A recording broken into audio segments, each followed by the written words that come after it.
طلع البدر علينا من ثنيات الوداع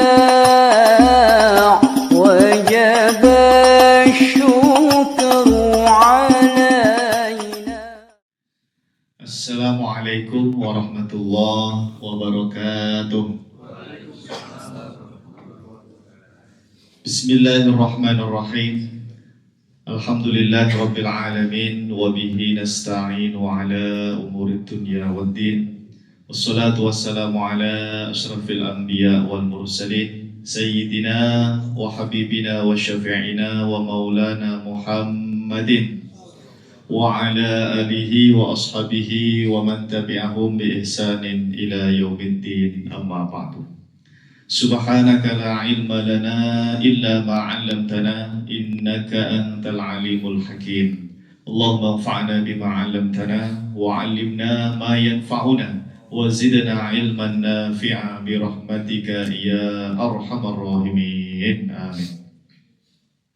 Baik hadirin jamaah Bapak-bapak yang dimuliakan Allah Subhanahu wa taala, alhamdulillah puji syukur kehadirat Allah Subhanahu wa taala, pada hari ini kita dipertemukan kembali oleh Allah Subhanahu wa taala di majelis ilmu, majelis yang insyaallah kita semua mendapatkan keberkahan dari Allah Subhanahu wa taala.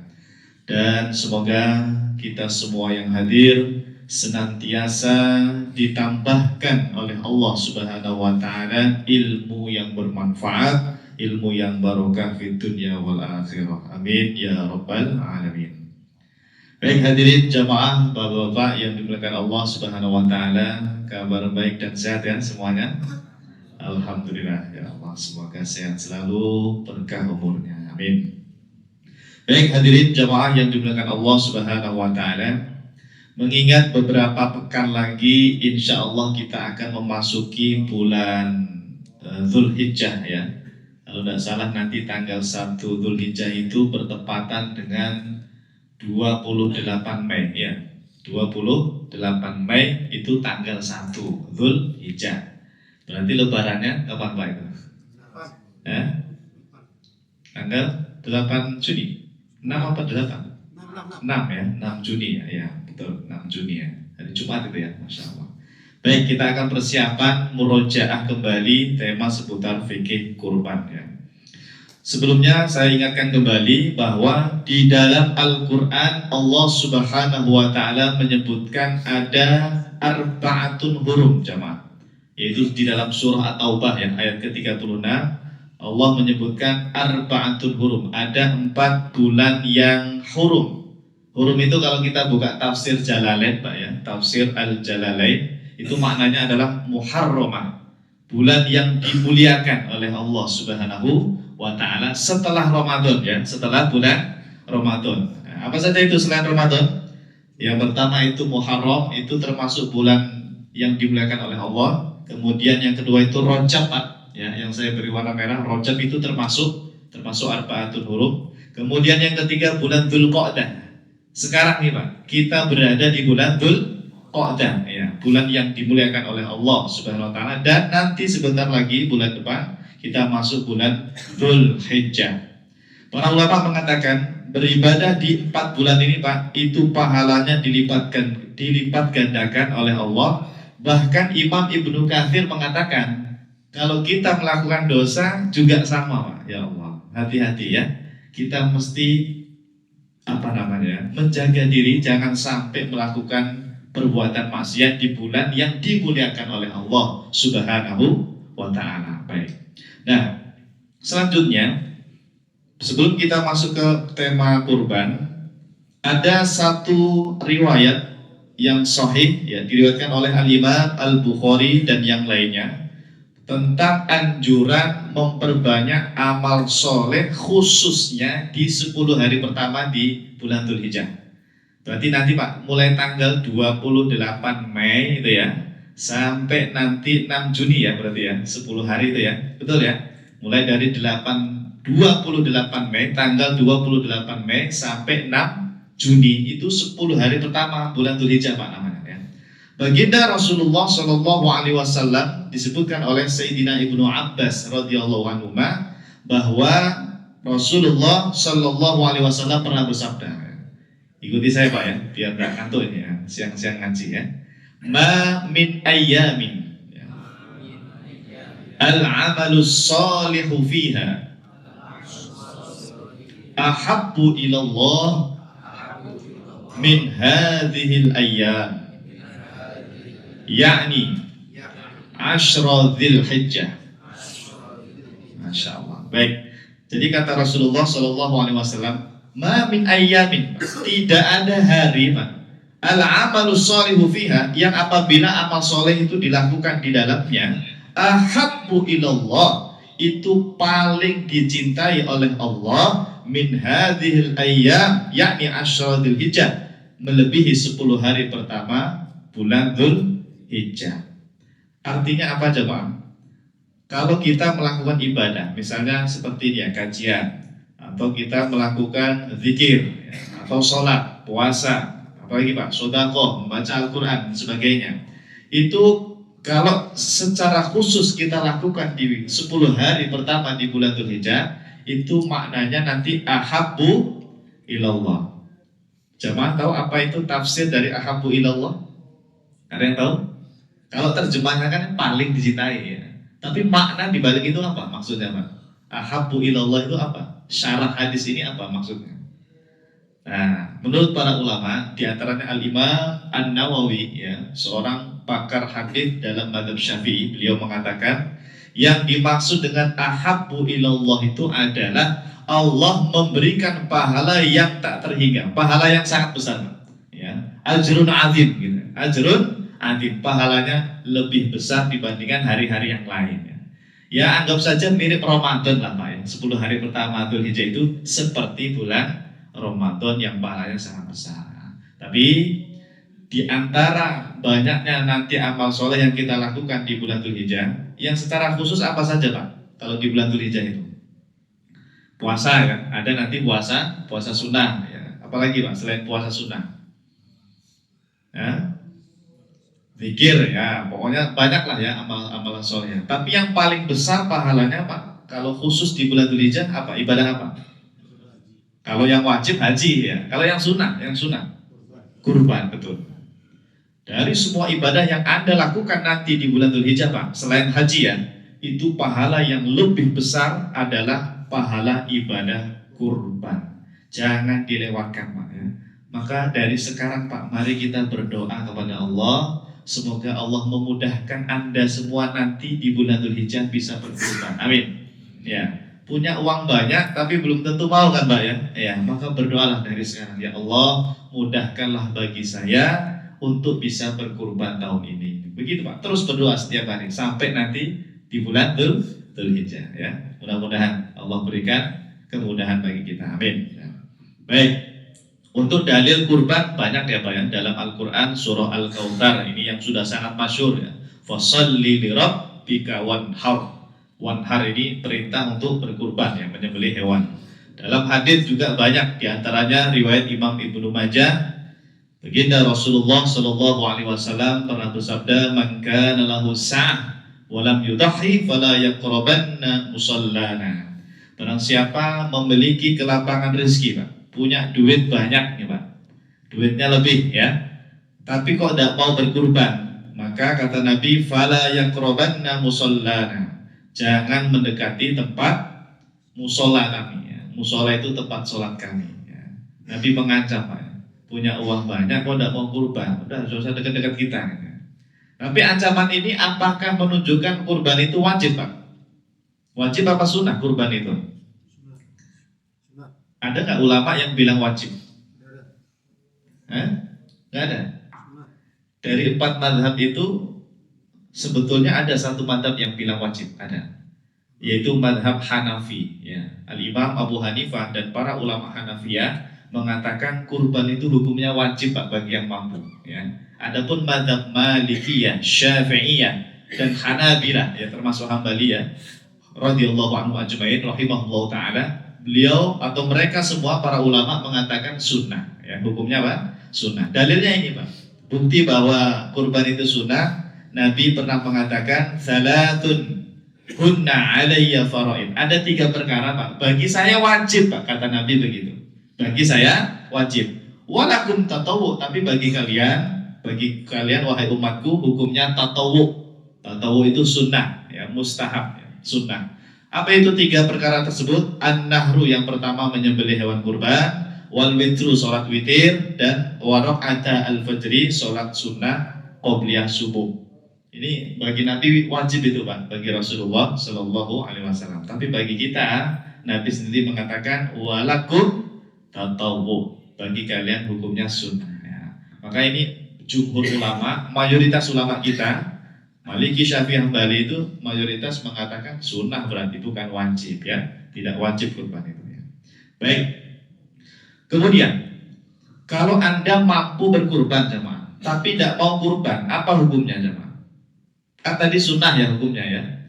Kalau nggak kurban gimana? Berdosa atau tidak? Ya, kalau pakai madzhab Hanafi berdosa karena wajib Pak ya. Ya. Tapi kalau mengikuti fatwa jumhur, termasuk madzhab kita Syafi'i yang hukumnya sunnah, kalau Anda tidak mau kurban, padahal duitnya banyak Pak, ATM-nya penuh itu duitnya, tapi tidak berkurban, apa hukumnya Pak? Di situ disebutkan apa? Wa yukrahu tarkuha. Makruh Pak seandainya kita meninggalkan kurban, padahal punya uang banyak, ya. Makruh hukumnya. Tapi makruh itu bukan maksiat kata para ulama. Makruh itu tidak berdosa juga, ya, tidak berdosa juga. Tapi Anda telah melewatkan fadilah yang sangat besar, pahala yang sangat besar. Ya. Rugilah Pak intinya ya. Jangan sampai tidak berkurban ya. Mudah-mudahan bisa nanti. Amin. Berikutnya, syarat berkurban dalam mazhab Syafi'i, Anda harus terpenuhi 4 syarat jemaah, baru bisa dikatakan hukumnya sunnah. Kalau 4 ini salah satunya tidak ada, maka nggak berlaku itu hukum kurban. Misalnya yang pertama muslim. Pak Ustadz, kemarin ada non muslim, dia nyumbang sapi ke masjid, ya. Non muslim tapi Pak. Nah, ini bagaimana hukumnya Pak? Kurbannya sah atau tidak itu? Kalau di atas namakan non muslim tersebut tidak sah, ya, tidak sah. Supaya menjadi pahala kurban, bagaimana caranya? Kan itu sapi sudah diserahkan tuh kepada panitia, misalnya dari non muslim tadi, ini buat kalian. Nah, itu sudah menjadi milik siapa Pak berarti? Ya milik umat Islam lah ya, milik masjid atau milik panitia. Maka panitia itu hendaknya memberikan semacam pengumuman, ini sapi mau di atas namakan siapa gitu Pak. Ya, di atas namakan siapa? Boleh Pak, kita tunjuk 7 orang untuk sapi. Boleh ya, kita tunjuknya. Tapi kalau bilangnya ini sapi kurbannya tadi Bapak yang non muslim tadi, ya tidak sah. Ya, tidak sah sebagai kurban intinya begitu ya. Harus muslim ini yang berkurban. Oke. Tapi kalau disembelih juga tidak ada yang ya itu jatuhnya bagi-bagi daging biasa ya, tidak ada pahala kurban. Makanya mending diniatkan 7 orang ya. Kemudian harus balik Pak. Kalau belum balik tidak kena kesunahan berkurban ya. Anak kecil, anak kita yang belum balik, dia belum kena kesunahan kurban. Atau yang ketiga harus berakal ya. Kalau tidak berakal, misalnya orangnya tidak normal, ya tidak kena kesunahan berkurban. Yang keempat mampu. Nah, definisi mampu ini tolong dicatat Pak. Menurut mazhab Syafi'i, mampu berkurban maksudnya adalah di hari raya Idul Adha, berarti nanti tanggal 6 Juni itu Pak ya, sampai dengan hari tasyrik terakhir. Berarti tanggal 13 tasyrik itu hari apa itu? Jumat, Sabtu, Ahad, Senin ya. Benar ya? Selama 4 hari itu jemaah, kata mazhab Syafi'i, Anda punya uang melebihi untuk nafkah istri dan anak. Saya ulangi, Anda punya harta, punya uang lebih dari untuk nafkah istri dan anak, maka Anda disebut orang yang mampu. Selama 4 hari itu saja Pak melihatnya itu. Nah, kira-kira Pak, panjenengan ini yang hadir, nanti pas 4 hari itu uangnya lebih apa enggak untuk nafkah istri anak Pak? Ngaku saja Pak. Pasti lebih ya, pasti ya. Bahkan dari sekarang mungkin punya tabungan, insya Allah, amin. Saya doakan nih tabungannya minimal 1 M, amin. 1 ember, 1 miliar Pak, amin ya Allah. Jadi nanti kalau ada yang bertanya, ini kriteria mampu ini seperti apa? Karena zaman sekarang ini mampu beda-beda orang ya. Maka kita jawab, melihatnya pas hari raya sama 3 hari setelahnya Pak. Berarti 4 hari tadi ya. Jumat, Sabtu, Ahad, Senin nanti ya di bulan Juni itu. Selama 4 hari ini kalau Anda yakin uang Anda lebih sudah cukup untuk nafkah istri dan anak, ada lebihnya gitu ya, bisa untuk patungan kurban, maka Anda itu kena hukum sunnah berkurban. Syarat 4 ini sudah terpenuhi ya. Jadi hukumnya sunnah muakkadah bagi Anda. Hanya saja awas, dalam madhab Imam Syafi'i sunnah itu nanti ada 2. Ada sunnah ain, ada sunnah kifayah. Masih ingat gak Pak ini pelajaran tahun lalu ini? Apa bedanya sunnah ain sama sunnah kifayah Pak? Biasanya kan fardu ain, fardu kifayah. Ini ada sunnah ain, sunnah kifayah. Apa bedanya? Yang berlaku untuk satu keluarga itu yang mana? Yang sunnah ain atau yang sunnah kifayah? Misalnya nih, ada suami, istri, anaknya 10, udah dewasa semua ya. Pokoknya sudah balik semua anaknya 10. Ini kalau suami berkurban sendirian ya, itu nanti berlaku hukum sunnah ain atau sunnah kifayah? Kalau dalam satu keluarga. Dalam satu keluarga. Ahlul bait istilahnya kalau dalam kitab fikih. Sunnah kifayah. Iya, sunnah kifayah itu apa? Yang satu berkurban, satu orang saja, itu yang lain-lain, istri dan anaknya 10 tidak berkurban, tidak apa-apa. Sudah ditanggung oleh satu orang. Itu namanya sunnah kifayah. Kalau sunnah ain itu yang tidak berkeluarga, yang dia sendirian gitu loh. Jomblo mungkin ya, tidak ada keluarga, dia sendirian, maka kesunahan bagi dia sendirian itu namanya sunnah ain, sendirian ain ya. Tapi kalau banyak satu keluarga tadi itu namanya sunnah kifayah. Satu saja sudah ada yang berkurban, maka yang lain sudah gugur ya. Tapi pertanyaan begini jemaah. Ketika suami berkurban ya, kambing misalnya, atau dia patungan sapi yang 7 tadi ya, apakah istri anak-anaknya itu dapat pahala kurban Pak? Ini sering ditanyakan nih biasanya. Gimana Pak? Apakah sekedar menggugurkan kesunahan kurban saja bagi istri anaknya, atau istri anaknya itu juga sekaligus dapat pahala kurban? Gimana? Ya, kalau di kitab ini Pak, ini saya bawa kitab Fathul Qorib ya. Ini syarah kita takrib itu ya, Fathul Qorib di pesantren sangat masyhur kitab ini. Ini juga ada Imtaul Asma, syarah Matan Abi Suja juga sama, syarahnya takrib ya.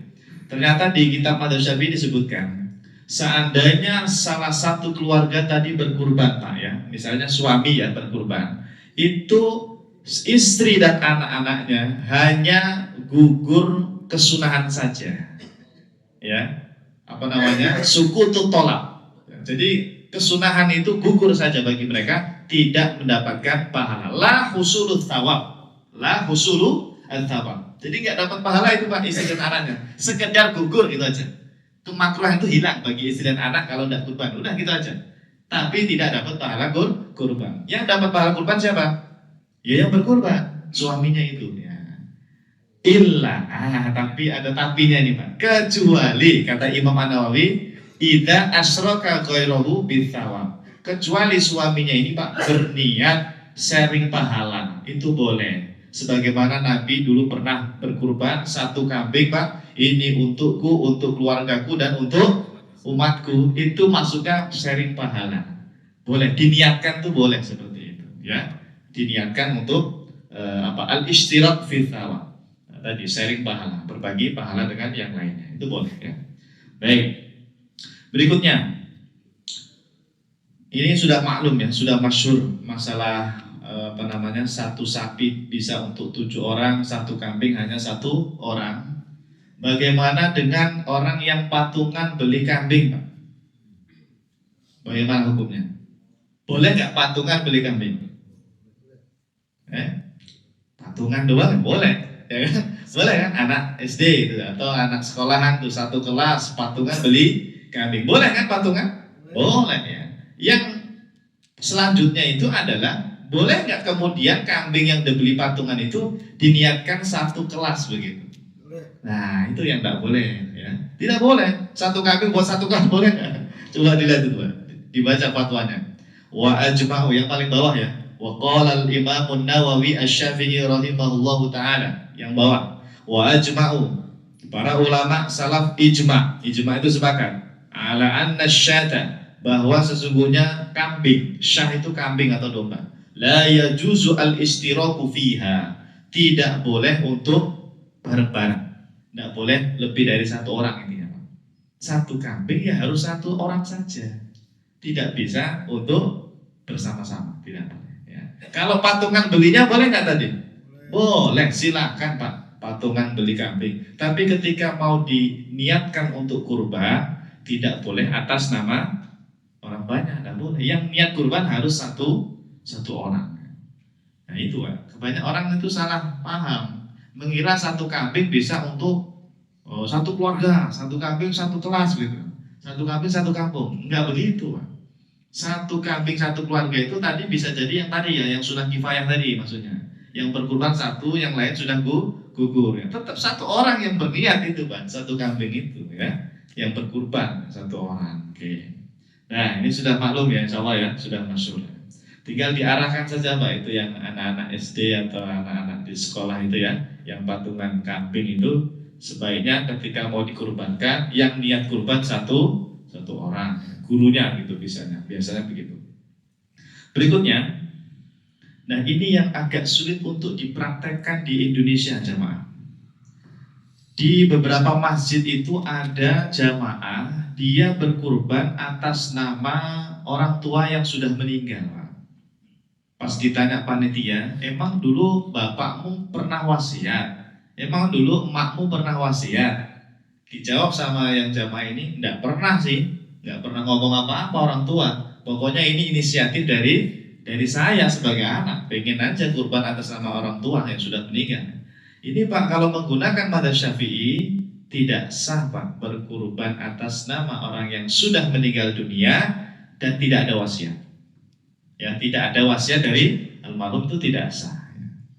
Ya, gitu. Tapi di Indonesia banyak yang seperti itu Pak ya. Ya mungkin itu mengikuti fatwa madhab yang lain Pak. Ini yang saya sampaikan ini adalah fatwa madhab Imam Syafi'i ya. Para ulama Syafi'iyah rahimahumullahu ta'ala jami'an mengatakan tidak sah kalau berkurban atas nama mayit yang tidak ada wasiat ya. Kalau ada wasiatnya baru sah itu ya. Oke. Dan ingat, kurban wasiat itu Pak menjadi wajib itu Pak. Artinya nanti dagingnya Pak tidak boleh dimakan oleh keluarganya. Termasuk kurban yang wajib itu, yang ada wasiat dari almarhum. Dulu Bapak berwasiat minta dikurbankan. Itu pada saat dia berkurban Pak, dia satu keluarga tidak boleh ikut makan dagingnya. Karena dianggap seperti kurban nazar. Dianggap seperti apa? Kurban nazar. Ya, hati-hati ya. Kalau ada yang mengatasnamakan almarhum dan itu dulu adalah wasiat dari orang tuanya, itu status dagingnya itu namanya kurban wajib. Keluarganya tidak boleh ikut makan, harus disedekahkan semuanya untuk fakir miskin ya. Beda kalau kurban sunnah ya, boleh ya, buat keluarga boleh. Selanjutnya kita bicara kriteria syarat sah hewan kurban perspektif madzhab Syafi'i ya. Yang pertama, hewannya ini disepakati Pak, menurut Pak madzhab ini ya, tidak hanya Syafi'i, unta, sapi, kerbau, kambing dan domba ya. Tapi di Hasyiah Al-Bajuri Pak saya baca, orang fakir miskin yang ingin berkurban pakai ayam itu boleh Pak. Tapi itu pendapat yang syadz ya, pendapat lemah yang menyelisihi pendapat mayoritas ya.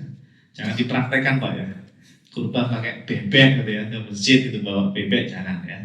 Meskipun ada itu fatwa seperti itu, ada itu Al-Imam Al-Bajuri dalam Hasyiahnya ya. Baik. Yang kedua, hewan kurbannya jamaah harus sudah cukup umur. Dan ini ada hadis sahihnya ya. Baginda Rasulullah Shallallahu Alaihi Wasallam pernah bersabda, la tadbahu illa musinnah. Jangan menyembelih hewan kurban kecuali kalau sudah musinnah. Musinnah itu jamaah untuk sapi, unta, ya, sama kambing itu ya. Untanya 5 tahun Pak, harus 5 tahun. Sapi atau kerbau harus 2 tahun lebih. Kambing sama 2 tahun lebih. Kecuali domba ya. Domba itu boleh 1 tahun. Nah ini hati-hati, beritahu kepada panitia masjid ya, panitia kurban. Kalau mereka menyediakan hewan kurban untuk jamaah, pastikan Pak, sapinya itu 2 tahun umurnya ya. Kalau kurang dari 2 tahun tidak sah Pak. Tidak sah, meskipun tetap disembelih Pak, tidak sah sebagai kurban. Tanggung jawab itu. Pahalanya beda Pak. Pahala kurban sama pahala nyembelih biasa, sedekah biasa berbeda. Ya, para ulama mengatakan al-udhiyatu afdalu min shadaqatit tatawwu. Ya, nyembelih hewan kurban itu pahalanya lebih afdal, lebih besar min shadaqatit tatawwu daripada sekedar nyembelih hewan tapi niatnya bukan kurban, sedekah biasa gitu. Beda ya. Jadi hati-hati. Untuk umur sapi harus berapa? 2 tahun. Kambing juga ya harus 2 tahun lebih. Kecuali domba Pak, 1 tahun boleh. Tapi ini ada khilafiyah ya, nanti ada perbedaan di kalangan 4 mazhab. Ini Syafi'i, seperti ini mazhab Syafi'i. Yang ketiga, tidak boleh ada cacat. Baik itu matanya atau telinganya, lidahnya, ekornya terpotong, ya hidungnya terputus, kakinya patah, itu tidak boleh Pak. Tidak boleh itu maksudnya Anda beli hewan bagus nih Pak, ya sempurna, nggak ada cacatnya. Tiba mau disembelih ya, mungkin dibawa pulang ke rumah atau dibawa ke masjid, turun dari mobil, loncat Pak kambingnya, sapinya, patah kakinya Pak. Itu tidak sah itu Pak. Kalau nanti disembelih juga, jatuhnya apa? Kalau disembelih juga bukan kurban, tapi apa? Pahala sedekah sunnah. Ya, tetap beda pahalanya ya, tetap berbeda. Makanya hati-hati betul ini ya. Rugi kalau sampai nggak dapat pahala kurban. Ya. Nah, termasuk itu yang hamil itu ternyata pada Syafi'i tidak boleh Pak. Kalau ada sapi atau kambing sedang bunting ya, sedang mengandung, itu tidak sah karena dianggap cacat secara daging. Dagingnya itu sedikit. Kalau bunting, kalau sedang hamil itu dia dagingnya sedikit, jadi dianggap seperti kurus, dianggap cacat, maka tidak sah kata para ulama. Hindari hewan betina yang sedang bunting ya. Paling afdal itu jantan. Tapi boleh nggak berkurban dengan hewan yang betina? Boleh ya. Kalau pertanyaan boleh atau tidak, boleh. Dapatnya kambing yang betina Pak Ustaz, sapinya betina, tidak apa-apa, tetap sah. Yang penting jangan yang sedang bunting tadi, yang sedang hamil ya. Tapi afdalnya sebaiknya mencari yang jantan, lebih afdal. Berikutnya, nah ini tadi ya yang saya sebutkan ada khilafiyah dari 4 mazhab tentang tahunnya Pak. Ya. Kalau unta sepakat ya 5 tahun semua itu. Ya. Hanafi, Maliki, Syafi'i, Hambali sepakat 5 tahun. Sapi itu hanya mazhab Maliki yang mengatakan harus 3 tahun, ya. Harus 3 tahun sapi. Ya. Tapi yang lain mengatakan 2 tahun. Ya. Kambing, ya. Semuanya mengatakan 1 tahun kecuali Syafi'i 2 tahun. Ya. Syafi'i harus 2 tahun. Jada'ah atau domba itu mazhab Hanafi 6 bulan. Sudah boleh Pak? 6 bulan udah enak belum dagingnya Pak? Udah kali ya, domba ya, 6 bulan silahkan, sudah sah itu. Adapun Maliki, Syafi'i harus 1 tahun ya. Hambali seperti Hanafi 6 bulan sudah boleh untuk kurban. Kenapa bisa beda-beda seperti ini Pak? Itu karena para ulama berbeda dalam menafsirkan hadis ini ya. Hadis yang di bawah itu, la tatbahu illa musinnah. Nah musinnah ini seperti apa, itu yang diperdebatkan oleh para ulama. Baik. Selanjutnya, terakhir tentang larangan-larangan ketika berkurban. Ada 3, tetapi yang 2 hukumnya haram, yang 1 sebatas makruh saja. Awas nih, jangan disamakan Pak. Karena nanti ada yang mengatakan, oh tidak boleh, haram itu potong rambut gitu ya. Nah, padahal itu hukumnya hanya makruh saja Pak. Sunnahnya itu tidak potong rambut ya. Saya ulangi dari awal ya. Yang pertama, haram hukumnya menjual daging kurban, termasuk tulangnya, kulitnya, kepalanya Pak, semua pokoknya anggota tubuhnya si kurban itu, ya hewannya ya, tidak boleh dijual. Kalau ada panitia Pak, atau salah satu orang kaya yang dapat kurban, kan boleh Pak, orang kaya itu dapat daging kurban boleh Pak ya. Kok mereka menjualnya? Dia punya kena denda untuk mengganti, beli di pasar untuk diganti sebagai kurban yang tadi itu Pak. Konsekuensinya seperti itu. Dia harus mengganti, tidak boleh menjual. Yang boleh menjual itu kata para ulama adalah fakir miskin. Boleh.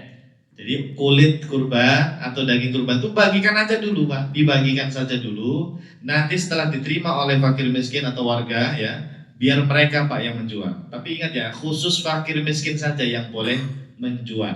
Karena akadnya itu sudah tamlik kalau kepada fakir miskin. Tapi kalau kepada orang kaya raya itu bukan tamlik ya, itu adalah hadiah. Kalau hadiah itu tidak boleh dijual ya.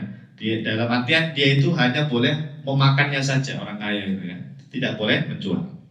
Yang kedua, memberi daging, tulang, kulit, kepala atau semua tubuhnya ya, tubuh hewan itu kepada penjagal dengan niat upah. Pak, sembelih dong itu sapi di masjid.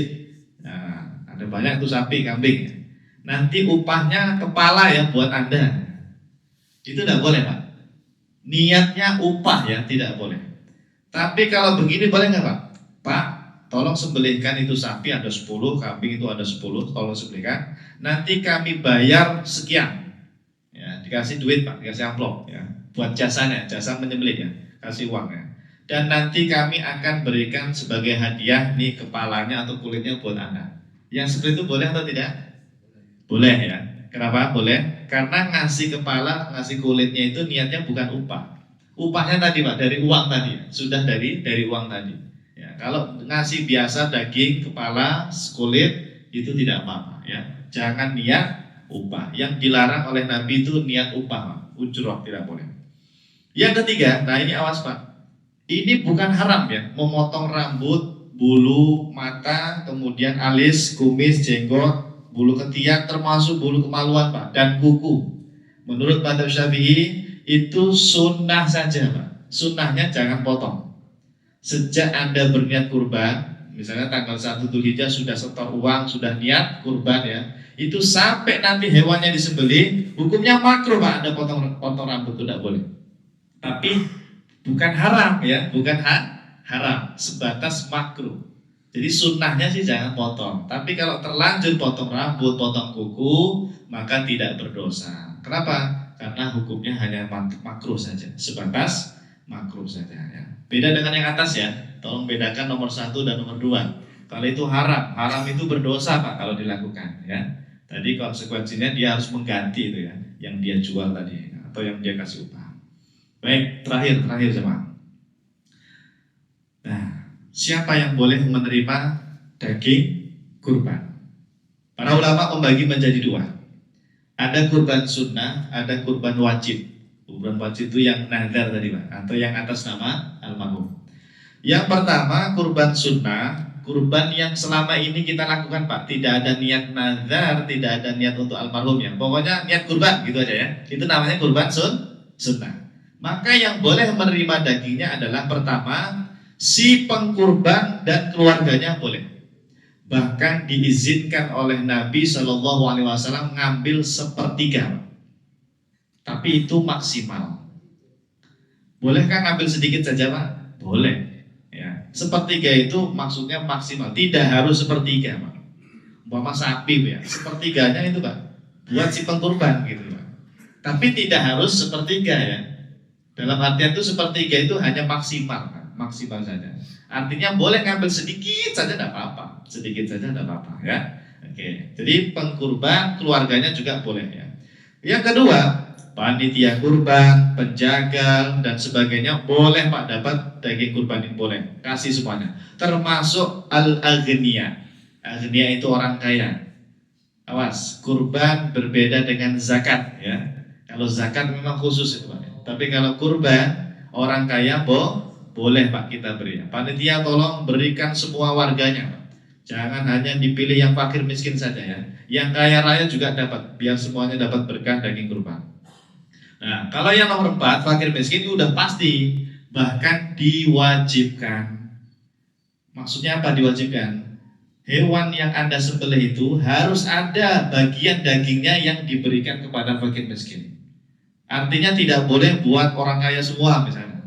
Nah boleh, tetap harus ada fakir miskin yang mendapatkan sedikit bagian dari hewan kurban kita. Kalau enggak, hukumnya berdosa itu Pak ya. Harus wajib diberikan ke fakir miskin ya. Yang terakhir, boleh tidak Pak kurban itu dagingnya kita berikan kepada tetangga yang non muslim. Saya tadi pagi itu baca 2 kitab ini ya. Ternyata pendapat resmi Madzhab Syafi'i itu di kitab-kitab ini disebutkan mutlak tidak boleh, Pak. Tidak boleh. Haram. Ya, haram memberikan daging kurban kepada non muslim, tidak boleh. Namun ada sebagian ulama mazhab Syafi'i yaitu Al-Imam An-Nawawi. Di dalam kitab Al-Majmu' beliau mengatakan mayoritas mengatakan boleh. Hanya mazhab Syafi'i, para ulama Syafi'i saja yang mengatakan tidak boleh, kata beliau begitu ya. Tapi saya pribadi, kata Imam Nawawi ya, saya berpendapat gitu, kata Imam Nawawi. Al-jawaz, boleh, tidak apa-apa. Daging kurban kita berikan kepada non muslim ya. Kalau Anda mau berhati-hati, Imam Ibnul Munzir itu memberikan solusi, kalau mau memberikan kepada non muslim itu dimasak dulu aja, Pak. Dimasak dulu ya. Artinya itu milik kita sebetulnya, milik kita, terus kita masak, terus kita bagi-bagi kepada non muslim, itu silahkan. Itu lebih aman, kata Imam Ibnul Munzir rahimahullahu taala ya. Tapi kalau Imam Nawawi mutlak, silahkan, boleh-boleh saja ya. Tapi fatwa resmi mazhab Syafi'i tidak boleh ya, tidak boleh.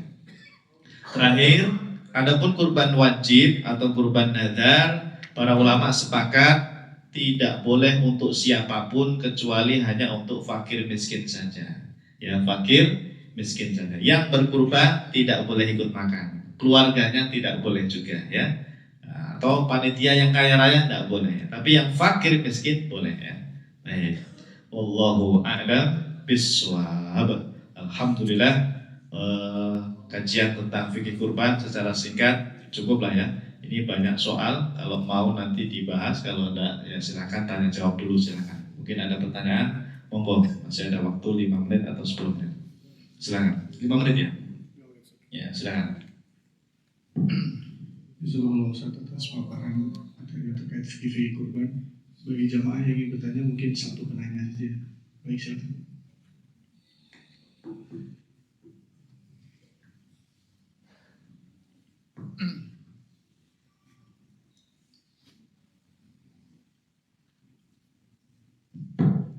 Assalamualaikum Ustaz. Waalaikumsalam warahmatullahi wabarakatuh. Bertanya tadi perihal untuk kurban ya.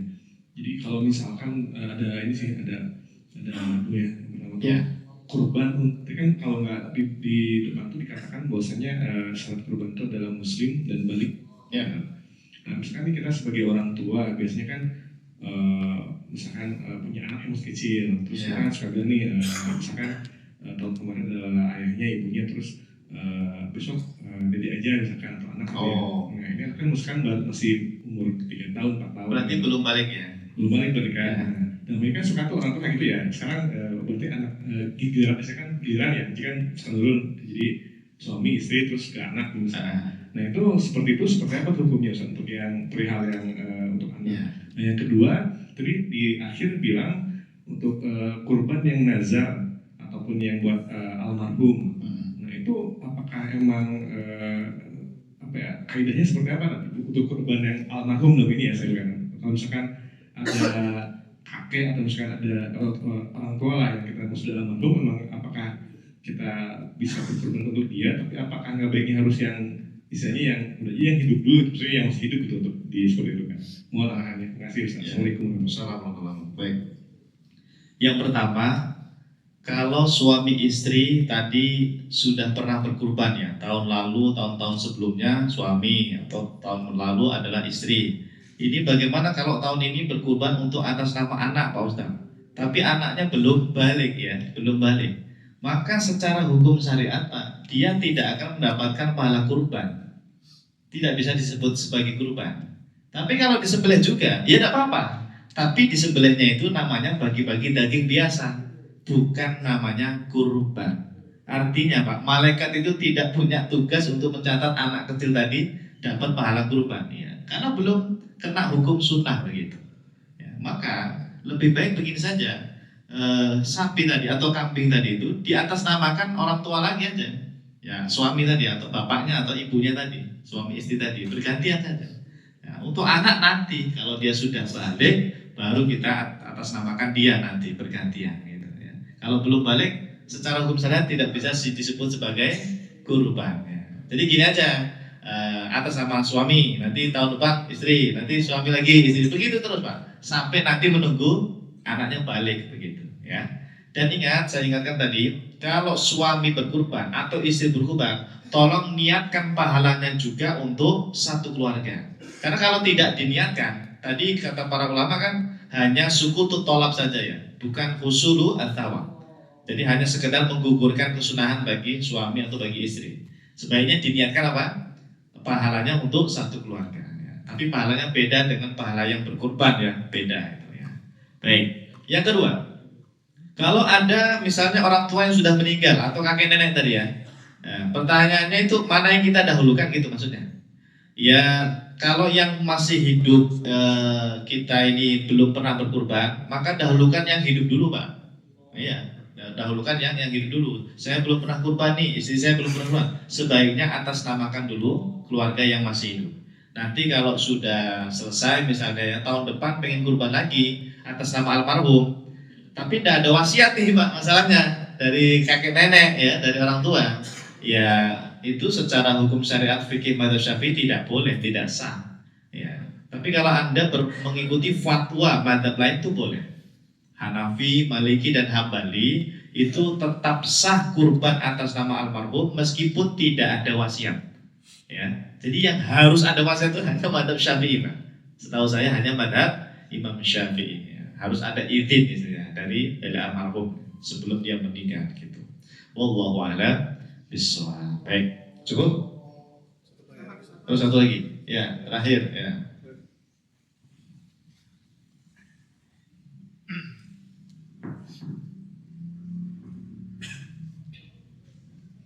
Assalamualaikum warahmatullahi wabarakatuh. Waalaikumsalam warahmatullahi wabarakatuh. Ustaz, Ya, saya hanya memperjelas jawaban Ustaz tadi. Saya pernah di musola itu kurban itu pertama saya atasnamakan saya sendiri, depannya lagi istri saya, bersama saya. Terus setelah dengar pengajian juga ada penjelasan lagi kalau satu keluarga cukup satu dan itu sudah mendapatkan pahala semuanya. Ya, Pak. Berarti akhirnya saya alihkan begini, saya niat kurban untuk diri saya Joko Priyantono dan pahalanya untuk keluarga semua. Ya. Begitu itu boleh seperti itu, tetapi istri dan anak Anda tidak mendapatkan pahala kurban yang khusus Pak. Belum pernah dicatat oleh mereka pernah berkurban gitu. Mending kayak tadi, tahun ini tahun kemarin, tahun ini misalnya, tahun ini adalah Anda, nanti tahun berikutnya gantian istri begitu. Nanti tahun berikutnya lagi gantian anaknya begitu. Dan masing-masing nanti berniat untuk satu keluarga. Seperti itu aja. Supaya apa? Supaya masing-masing anggota keluarga itu pernah berkurban. Itu caranya. Ya, jadi, paham ya? Jadi niatnya satu aja ya. Iya, betul. Ini yang berniat siapa? Suami tahun ini. Ya udah kamu yang berniat kurban, terus dalam hati ya Allah ini kurbanku dan pahalanya aku niatkan untuk istri dan anakku. Itu boleh. Tapi yang berkurban itu Anda, dapat pahala yang besar nanti di akhirat itu Anda begitu. Paham ya? Ya. Tapi kalau pahala itu yang paling besar yang niat berkurban. Ya. Oh ya, begitu terus Pak ya. Betul. Makanya kan tadi bergantian supaya masing-masing nanti dapat pahala yang besar itu ya. Tahun depan istrinya misalnya ya berkurban, dia yang niat begitu. Nanti tahun depannya lagi anak Anda yang sudah balik tadi, dia niat berkurban begitu. Terus kedua ya. Ustaz, di tengah-tengah masalah kita itu kan yang memotong itu ada yang kadang sholatnya kadang kagak nggak istiqomah gitu. Baik. Tapi kadang di tengah masyarakat tuh dipercaya itu bagaimana hukumnya? Tidak masalah Pak. Yang menyembelih itu mau dia muslim atau non muslim tetap sah kata madzhab Syafi'i. Ya di sini disebut walau kana kafiran Pak. Orang kafir kalau dia nyembelih tidak apa-apa. Karena yang haram itu Pak sesembelihan orang kafir yang diniatkan untuk berhala untuk yang lainnya gitu. Itu yang haram. Tapi kalau orang kafir ikut bantu nyembelih kata madzhab Syafi'i tetap sah sembelihannya. Enggak baca bismillah dong Pak Ustaz. Lah, bismillah itu sunnah Pak dalam madzhab Syafi'i. Tidak wajib gitu ya. Jadi tidak masalah. Apalagi tadi muslim ya kan. Dia muslim yang nyembelih. Cuma dia itu tidak pernah sholat Ustaznya. Tetap sah sesembelihannya tetap sah. Walau kafiran Pak. Saya sudah baca di kitab Syafi'i walau kafiran. Orang kafir pun kalau dia bantu nyembelih tetap sah sesembelihannya begitu ya. Wallahu a'lam. Terakhir Ustaz. Ya. 3 nih berarti ya. Ya, Ya. ketika kita niat untuk korban itu kita niatkan sebelum jatuh Dzulhijjah atau Oh, iya. ketika waktu ini ya korban dipotong itu apa Baik. kita harus menyaksikan. Niat kurban itu sudah bisa Anda lakukan sejak tanggal 1 Dzulhijjah. Sejak tanggal 1 Dzulhijjah Anda sudah bisa berniat kurban, misalnya dengan setor uang ya ke panitia, itu sudah boleh. Berarti mulai Anda setor uang itu Pak, berlaku tadi ya, yang larangan tadi hindari, yang tadinya potong rambut, potong kuku itu, sampai nanti hewannya disembelih di hari raya itu. Ya, kalau sudah disembelih, udah bebas Anda dari larangan yang potong rambut, potong kuku itu. Tapi meskipun itu larangannya kan makruh ya, tidak sampai haram. Jadi gitu. Niatnya tidak harus pas nyembelih. Ingat, hewan yang kurban itu tadi, yang si pengkurban, niat berkurbannya tidak harus pas nyembelih ya, tidak. Jauh hari sebelum nyembelih, tanggal 1, tanggal 2 Dzulhijjah, Anda sudah boleh niat kurban dan sah itu ya. Oke, wallahu a'lam bishawab. Terima kasih, semoga manfaat dan berkah ilmunya. Sekali lagi Pak, saya doakan semoga kita yang hadir ini nanti dimudahkan oleh Allah untuk menjalankan ibadah kurban. Amin ya rabbal alamin. Terima kasih. Wassalamualaikum warahmatullahi wabarakatuh. Waalaikumsalam.